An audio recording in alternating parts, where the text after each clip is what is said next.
얼음장 밑으로 살며시 고개 들고 봄이 오는 3월에 우리는 이웃나라의 대지진으로 말미암아 그리고 원전이 폭발하는 사고 속에서 봄의 소식을 잊어버리고 3월을 보냈습니다.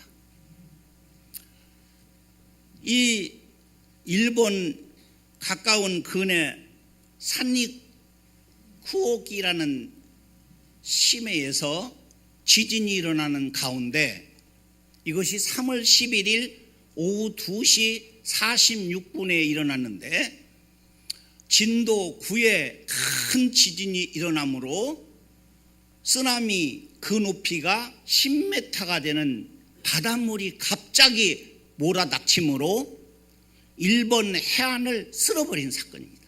여러분들 수없이 저 화면 자료 화면을 보셨겠죠? 저 얼마나 비극적인 일입니까? 그들이 가졌던 평안, 더 나아가서 누렸던 경제력, 저 정유시설이 불타는 모습을 저렇게 보여주고 있고요. 더 나아가서는 원전 후쿠시마에 있는 원전 1, 2, 3, 4호기가 부서지면서 수소폭탄이 터져버렸어요. 그리고 그 일로 말미암아 지구촌까지 이 방사능의 공포에 사로잡히게 됩니다. 일본 경찰청의 통계 자료만 의해서도 사망자가 11,232명, 이것은 3월 30일자 현재입니다.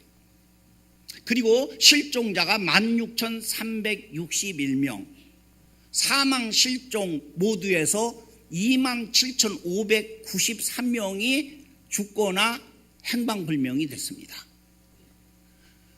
그리고 이재민이 40만이 됐고 재산 피해만 해도 1,850억에서 3,080억으로 추산을 하고 있는데 이것을 다시 복구하는 데 드는 비는 30조 엔이 소요될 것이다. 그렇게 지금 일본 정부에서는 추측하고 있다고 합니다. 뿐만 아니라 우리는 원전 폭발로 말미암아 평소 별로 듣지도 못했던 단어들이 쏟아져 나오고 있는데 요도나 제논이라는 원소, 그리고 세솜이라는 원소, 이것을 국민일보에서는 죽음의 죄보다 무서운 것 이렇게 표현했어요. 세솜에 대해서는. 플루토늄이라는 원소에 대해서는 악마의 죄라고 표현했습니다. 이로 말미암아 우리는 안전할 것이다, 우리는 안전할 것이다, 전혀 우리는 피해가 없다 했는데 놀랍게도 엊그저께사 저 강원도 지방, 아니 전국으로 빗속에 요도가 검출된 겁니다. 물론 우리나라 원자력 과학자들은 이것은 전혀 빗물을 그대로 마셔도 상관이 없다고 합니다마는 상관이 없으면 뭐하러 재요? 이렇게 되니까 생선을 먹어야 되느냐 말아야 되느냐, 채소를 어떻게 해야 되느냐, 중국 사람들은 소금도 다 사놓는다니 왜 그렇겠어요? 소금은 바닷물이 이제 방사능으로 오염된 물이 천일염으로 돼서 나오면 그 소금에 영향이 있지 않겠느냐라는 것도 있겠지만, 또 소금을 먹으면 방사능에 좋다니까 사가는지는 모르지만 우리도 한두가 맞으면 그냥 사다 놓으세요. 오늘 이 방사능 때문에 교회도 못 온 사람이 있을지 모르겠어요. 저는 이 일련의 사건을 쭉 들여다보면서 제가 한 가지 느낀 게 있습니다. 그것이 뭐냐면은 인간이 구축한 평안의 한계를 실감한다는 거예요. 인간이 구축한 평안의 한계의 실감. 자, 일본이 어떤 나라입니까, 여러분? 일본요, 세계대전을 일으켰어요. 세계를 집어먹었다고 하다가 전쟁에 패했죠. 그러면서 패한 이후에 다시 나라의 경제가 일어나서 세계 두 번째가는 부국이 됐어요. 요새는 중국이 일본을 따돌리고 세계 제2가 되었다 그런 보도도 있습니다만은 어떻든 얼마 전까지만 해도 일본 경제는 세계 두 번째가는 경제 부국이었다는 거예요. 그래서 일본 가보신 분은 알겠지만 잘 살아요. 그 사람들 잘 먹고 잘 삽니다. 뭘 먹는다고 우리처럼 먹지는 않아요. 있어도 조금씩 먹더라고요. 근데 어떻든 그들이 이루어는 그들이 이루는 우리는 괜찮아, 우리는 안전해, 어때, 바닷가에서 잘 살면서 편안하게 사는데 한순간에 그들에게 쓰나미가 올 줄 그 누가 알았겠습니까? 그 벌건 대날에 활동하는 가운데 갑자기 몰아닥친 그 물을 뒤집어 쓰고 그들의 평화는 깨져버렸다. 자, 여러분 한번 생각해 보세요. 이것이 인간들이 추구하는 평안이래요. 나와 여러분들이 사는 세계도 하나 다를 바 없어요. 오늘 내가 평안하고 오늘 내가 기쁘고 오늘 내가 즐겁고 하다가도 어느 순간에 어떤 한 사건 속에서 그 집의 평안이 완전히 깨져버리는 이런 일들이 비일비재로 우리 삶 속에 일어나고 있습니다. 오늘 성경 말씀은 일본 사람보다도 더 떨고 있는 죽음의 공포에 빠져 있는 자들이 있었습니다. 그들이 곧 예수님의 제자들입니다. 예수님은 마지막 4월 이제 마지막 성찬에서 제자들과 떡을 나누고 누가 크냐라고 다툼이 벌어진 그들을 교훈하기 위해서 제자들의 발을 씻어주고 그리고 섬김의 도를 가르치십니다. 그리고 세 가지 예고를 했는데 첫째는 가룟 유다가 자기를 배신하여 내가 팔릴 것이라는 것과 두 번째는 내가 잡혀갈 때 베드로가 3번 나를 부인할 것이라는 것, 그리고 본인 자신이 잡혀서 죽을 것이라는 걸 예언해요. 그러니까 지금까지 따라다니던 제자들이 아니 지금 죽겠다는 예수님보다 더 공포에 쌓여 있어요. 그 공포에 쌓여 있는 그들을 향해서 주님이 하신 말씀이 오늘 본문입니다.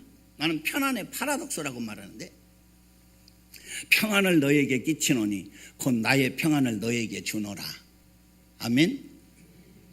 내가 너에게 주는 것은 세상이 주는 그것과 같지 아니하니라. 너희는 마음에 근심하지도 말고 두려워하지도 말라. 여러분 어쩌면 이럴 수가 있습니까? 죽을 사람은 자신이에요. 그럼에도 불구하고 그 마음속에 가진 평안을 오히려 자기가 죽는 것도 아닌데도 예수님이 죽는다는 소식을 듣고 죽음의 공포에 쌓여있는 그들을 향해서 내 평안 지금 너에게 준다. 아멘. 사랑하는 성도 여러분, 이 4월은 주님이 십자가에 달려 돌아가시고 3일 만에 다시 사신 고난주간과 고난일과 부활절이 있는 이달입니다. 내가 바라는 것은 여러분들이 지금까지 추구하며 살아오는 내가 생각하는 그 평안, 소위 세상이 주는 평안, 이것만 가지고 내가 살아가고 있지 않은지 오늘 이 귀한 시간 죽음의 문턱에서 내 평안을 너에게 주겠다고 한 그 주님의 평안을 받아 살아가는 성도들이 되시기를 축복합니다. 아멘. 이런 평안을 가진 우리 신앙의 선조들은 이렇게 찬송했어요.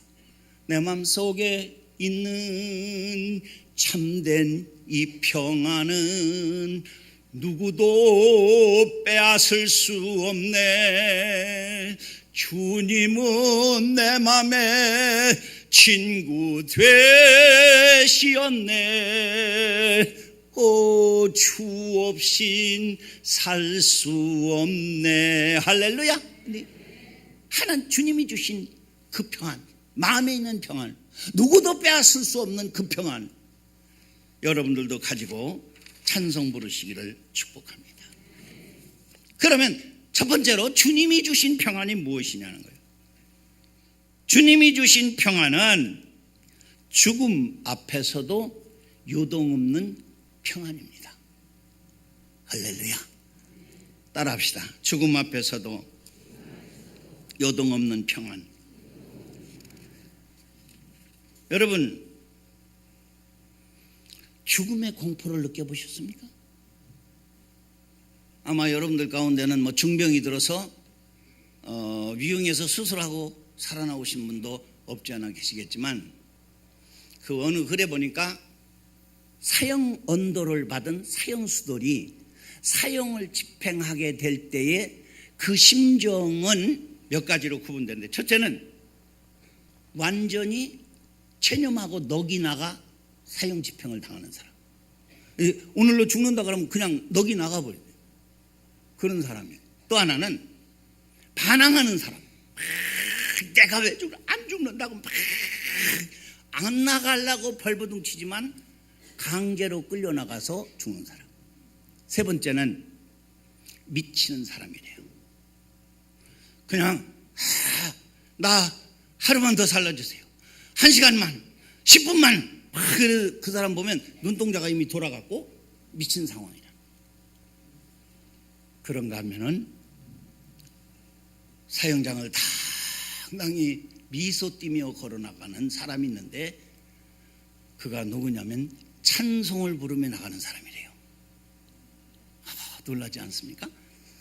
살인죄를 졌거나 사형 언도를 받을 만한 죄를 졌는데 웃으면서 나가는 거예요.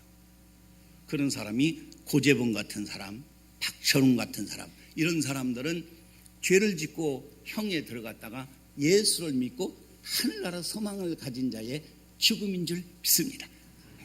이게 나를 죽인다 할지라도 빼앗기지 않는 평안이에요. 오직 주님이 가진 평안인 줄 믿습니다. 지금 주님은요, 자기 자신이 돌아가실 것을 알고 있어요. 알고 있음에도 불구하고 오히려 죽지 아니하고 그 후대를 이을 제자들이 더 두려워하니까 그들에게 내 평안 너에게 주겠다 하고 말씀하신 줄 믿습니다. 우리는 이 평안을 가져야 될 줄 믿습니다. 아멘. 주님은 요한복음 14장 1절, 이것이 바로 그날 저녁에 하신 말씀이에요. 두려워하는 그들에게 너희는 마음에 근심하지 말라. 하나님을 믿으니 또 나를 믿으라. 내 아버지 집에 거할 곳이 많다. 그렇지 않으면 너에게 일렀으리라. 내가 너희를 위하여 거처를 예비하러 가노니 내가 가서 거처를 예비하면 내가 다시 와서 너희를 내게로 영접하리라. 이 주님의 여유로운 평안. 할렐루야.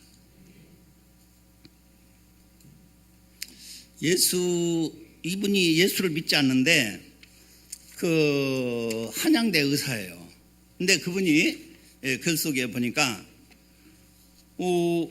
죽은 시신을 보면은 이 사람이 종교가 무엇인가를 대충은 파악이 된대요.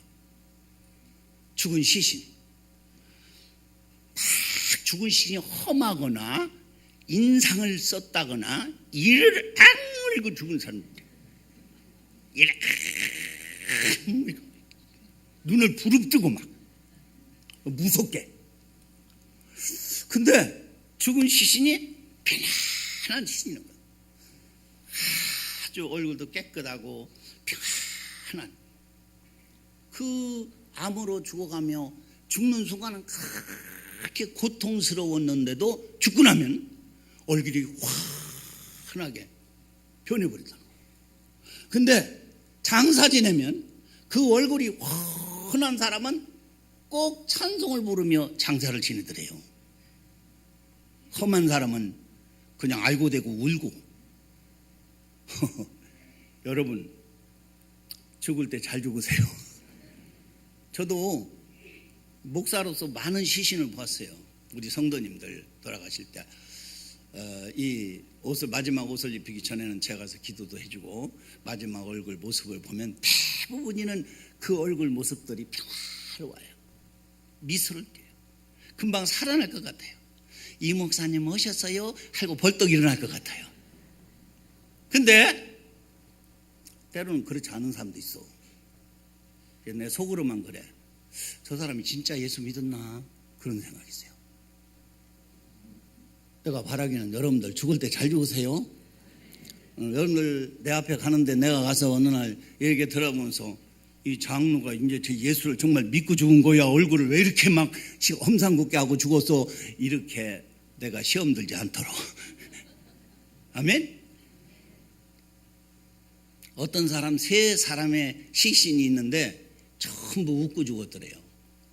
근데 죽은 원인은 다 달랐어요. 한 사람은 왜 이 사람이 이렇게 웃다가 죽었나 보니까 아들이 서울대학교 입학했다는 통지서 받고 너무 좋고 웃다가 그냥 죽었대요. 근데 어떤 사람은 목사님인데 이 목사님은 그 집 교인 할머니 한 분이 로또에 당첨이 된 거예요. 이 회사에서 이 할머니한테 지금 이 소식을 전하면 그 할머니가 심장이 약해서 죽을 것 같으니까 고민하다가 그 교회 목사님한테 부탁을 했어요. 목사님이 이 할머니한테 가서 가만히 충격받지 않게 전해주세요. 이게 목사님이 가서 할머니한테 신방을 가가지고 얘기를 했어요. 할머니, 복권 당첨되면 어떻게 했어요? 그러니까 이제 떠본 거예요. 아이고, 나 같은 거지 무슨 복권을 당첨하겠어요. 목사, 내가 만약에 복권 당첨하면 전부 목사님 가지세요. 근데 이 소리를 들은 목사가 충격으로 죽고 웃다가 죽어가지고 지금까지 안 깨난대. 근데 한 사람은 벼락에 맞아 죽었는데 왜 벼락에 맞다 죽었냐? 근데 웃냐? 그러니까 사진 찍는 줄 알았대야. 어떻든 여러분, 우리는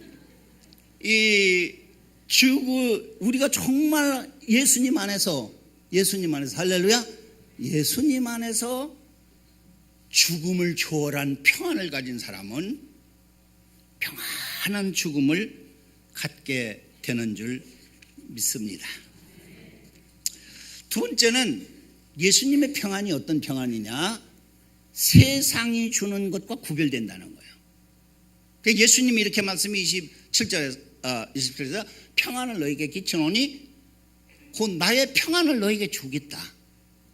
내가 주는 평안은 세상이 주는 것과 같지 아니하니라. 결국에 우리가 가지고 있는 이 평안들이 두 가지로 구분되는데, 하나는 세상이 주는 평안이에요. 하나는 주님이 주신 평안이 있어요. 여러분들은 어떤 것인지 한번 이 시간 점검해 보시기를 바랍니다. 이 세상에 주는 평안이 어떤 것일까? 제가 대충 잡아보니까 첫째는 가족의 건강이에요. 가족이 건강하면 평안하다고 그래요. 평안하세요? 예, 평안해요. 다 건강해요. 그리고 좋아합니다. 두 번째는 경제적 충족이에요. 돈도 벌 만큼 벌고 싸놓을 만큼 싸놨고 나는 이제 걱정 없이 살 수 있어 라는 정도의 경제적 충족. 그 다음에 세 번째가 집안의 화목이죠. 아무리 돈이 많고 건강하면 뭐예요? 가족이 화목하지 못하면 그 집 가정을 평안하다고 말할 수 없습니다. 네 번째는 앞날의 비전입니다. 모든 걸 다 갖춰서 앞날이 확실치 않은 비전이 없으면 그 가정은 편안하다고 할 수 없습니다. 불안에 빠질 수 없죠. 빠질 수밖에 없어요. 네 번째는 사업과 직장의 안정입니다. 내가 다니는 직장이나 혹은 내가 경영하는 사업이 안정적으로 될 때 평안하다고 말하는데, 이런 등등의 평안은 한마디로 세상이 주는 평안입니다. 여러분들 지금 가지고 있는 평안은 어떤 평안입니까?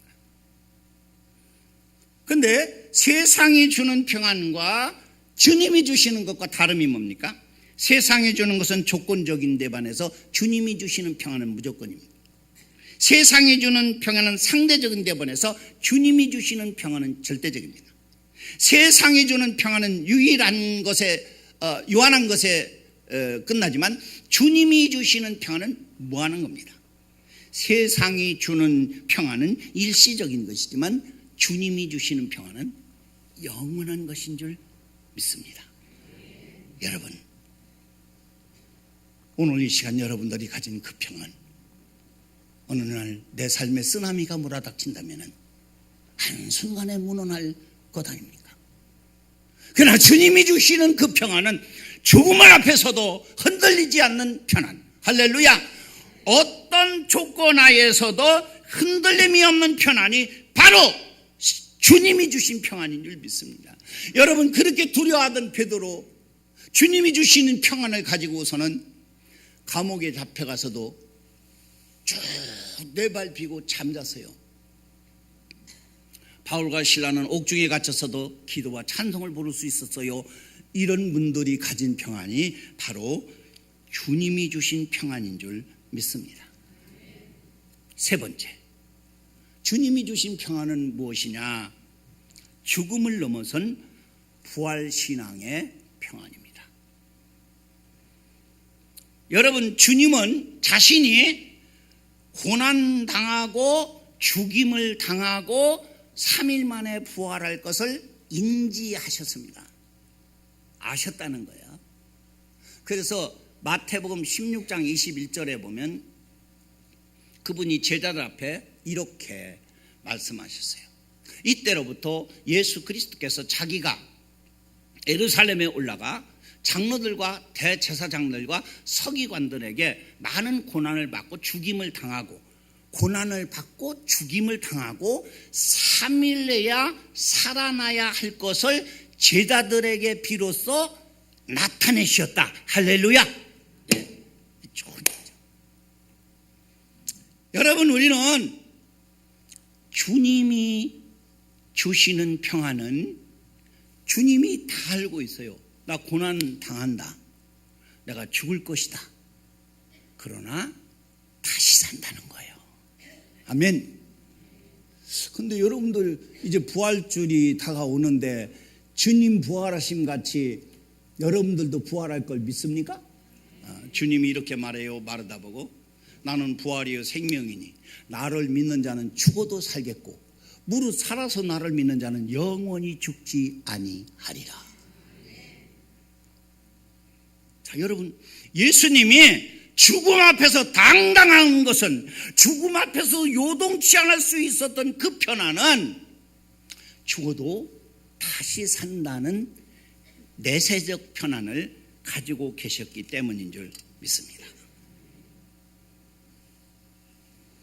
그래서 요한복음 14장 1절로 3절에 이렇게 말하죠. 너희는 마음에 근심하지 말라. 하나님을 믿으니 또 나를 믿으라. 내 아버지 집에 거할 곳이 많다. 하나님 나라 거할 곳이 많다. 그렇처럼 내가 먼저 가서 너희들을 위해서 맨션을 준비해 놓고 내가 너희들을 다시 데리러 오겠다. 아멘. 네.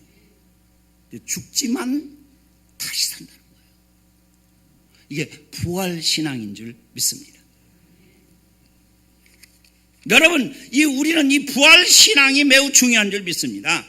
부활 신앙은 어떤 고난이나 역경, 십자가를 이길 수 있는 힘이 그 부활 신앙 가운데 있으며 그 힘이 그에게 평안으로 작용하게 되는 줄 믿습니다. 죽음을 넘어선 평안이죠. 부활 신앙의 확신한 내세 신앙이므로 우리는 다시 살고 영원한 하나님 나라에 들어갈 수 있다는 이 소망이 있기에 흔들림이 없는 평안을 가지게 되는 줄 믿습니다. 사랑하는 성도 여러분, 여러분들은 정말 주님의 부활하심을 믿습니까? 이 세상 평안 그거 가지고 헐짝거리다가 이 세상 평안 조건이 사라져버리면은 여러분들은 금방 가지고 있던 평안이 하루아침에 물거품처럼 사라져버리고 고통과 괴로움과 근심과 걱정으로 곤두박질 쳐버리고 있지는 않습니까? 우리는 이 땅의 소망이 아니고 하나님 나라의 참된 부활신앙, 내세신앙을 가져야 그 마음속에 참 평안이 있는 줄 믿습니다. 그래서 우리 신앙의 선배인 이성범 목사님은 인생 모험가에서 이렇게 찬송했어요. 꿈결 같은 이 세상에 산다면 늘 살까. 인생의 향락조태도 바람을 잡누나. 험한 풍파 고난 풍파 일장춘몽이 아닌가. 슬프도다 인생들아 어디로 달려가느냐. 이 팔청춘 그 꽃다운 시절도 지나고 혈기방장 그 작년도 옛말이 되누나. 성공 실패 꿈꾸면서 웃고 웃는 그 순간에 원치 않는 그 백발이 눈설이 휘날리누나. 해와 달과 별같이도 총명하던 정신. 안개 구름 담북이여 캄캄해지누나. 모든 영역 다 패하고 아무 낙도 없어지니 땅에 있는 이 장막은 무너질 때가 되누나. 아멘. 제가 좀 나이가 들어가다 보니까 이 찬송들이 마음에 와 더 닿아요. 나도 젊어서는 참 총명하다, 정신이 반짝반짝했는데 요새는 깜빡깜빡 한답니다. 어떤 날은 차키 손에 들고 내 차키 어디 갔냐고 우리 집사람한테 막 야단치면 나중에 보니까 내 손에 들었어. 이게 이제 치매로 가는 것이 아닌가 그런 걱정도 됩니다. 이것이 인생이에요.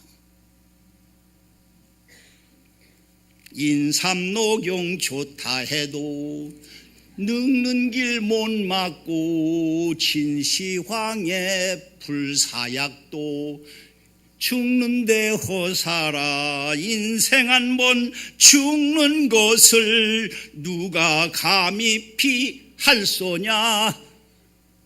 분명하다 이 큰 사실.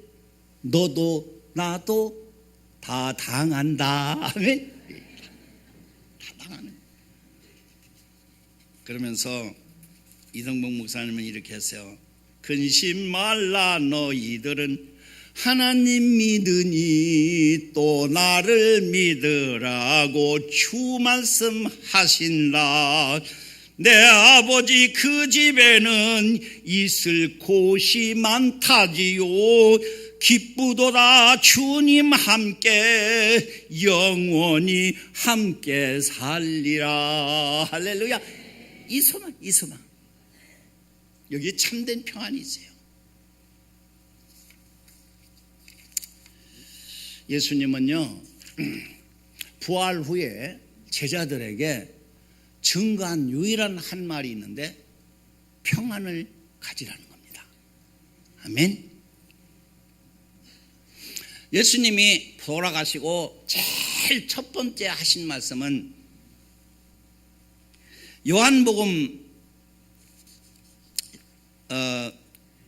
요한복음에 있는 말씀인데 요한복음 20장 15절 말씀에 이렇게 말씀하고 있어요. 여자여 어찌하여 울며 누구를 찾느냐. 이게 예수님이 부활하셔서 제일 먼저 막달라 마리아에게 한 말이거든요. 여기 참 의미가 있어요. 막달라 마리아는 지금 죽은 예수를 찾고 있으면서 예수님이 시신 없어졌다고 울고 불고 두려워 떨고 있어요. 근데 예수님이 찾아와서 그래요. 마리아야, 너 왜 우냐? 누구를 찾느냐? 여러분들, 이 질문은 오늘 나와 여러분들에게 주님이 하신 말씀이에요. 영범아, 너 왜 근심하느냐? 너 누구를 찾고 있느냐? 그냥 평안을 잃어. 죽은 예수를 찾다 보니까 평화를 잊어버려요. 근심이 쌓였어요. 두려움이 쌓였어요. 그에게 주님은 나는 살았다 하는 것으로 그에게 평안을 준 줄 믿습니다. 그 이후에 예수님은 요한복음 20장 19절에서도 제자들에게 나타나셔서 너희들에게 평강이 있을지어다. 예. 편안히 여러분에게 평안을. 언어적 번역은 그래요. 너희에게 평안을. 아멘. 그다음에 26절에도 또 이렇게 기록하고 있고 21절에도 너희에게 평강이 있을지 나타날 때마다. 왜 그러세요? 지금도 부활하신 예수님을 못 믿고 두려워 떨고 있으니까 주님이 하신 말씀이에요. 내 평안 너에게 준다고 하지 않았느냐? 너 지금 이게 있느냐는 거예요. 이게 있느냐? 말씀을 마치겠어요, 여러분. 세상이 주는 평안은 상대적으로 없어질 수 있습니다. 그러나 주님이 주시는 평안은 죽음 앞에서도 요동치 않는 평안. 아멘. 세상이 주는 것과 같지 않은 평안. 그 평안은 곧 부활신앙에서 가질 수 있는 것이다. 할렐루야. 내가 여러분들에게 이제 마지막으로 부탁드리는 것은 여러분들 정말 예수를 믿는다 한다면 어떤 경우라도 주님이 주신 평안을 가지고 빼앗기지 말아야 합니다. 빼앗기지 말아야 합니다. 나 어느 곳에 있든지 늘 마음이 편하다. 내 구주 주신 편안함 늘 충만하도다. 할렐루야. 나 어느 곳에 있든지, 나 어느 곳에 내 형편이 어떻든지, 내가 어떤 일을 당했든지 내 마음속에 있는 평안, 주님이 주신 평안. 할렐루야. 나의 마음속이 늘 편안해. 나의 마음속이 늘 편안해. 악한 죄 파도가 많아도 마음이 늘 편안해. 할렐루야.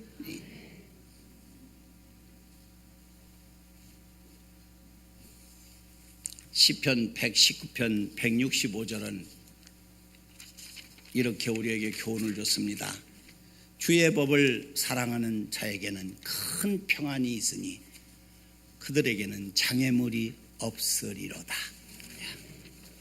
여러분들 말씀 안에서, 믿음 안에서 주님이 주시는 평안을 가지고 하나님께 영광 돌리는 신자답게 살아가는 성도들이 되시기를 축복합니다. 기도하겠습니다. 살아계신 하나님 아버지 감사합니다. 오늘도 이 거룩한 날 우리가 주 앞에 나와 영광을 돌리고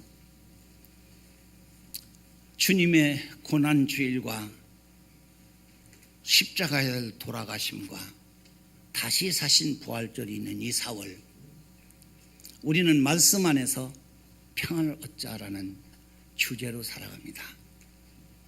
오늘 이 시간 주 앞에 나와서도 마음속에 불안과 공포 속에 살아가고 있는 형제자매들이 있다면, 오늘 세상에 주는 평안 안에서 안위를 가지고 있다면 오늘 다 내려놓고 주님이 죽어가면서도 가지고 계셨던 그 편안을 가지고 돌아가게 하옵소서. 예수님의 이름으로 기도하옵나이다. 아멘.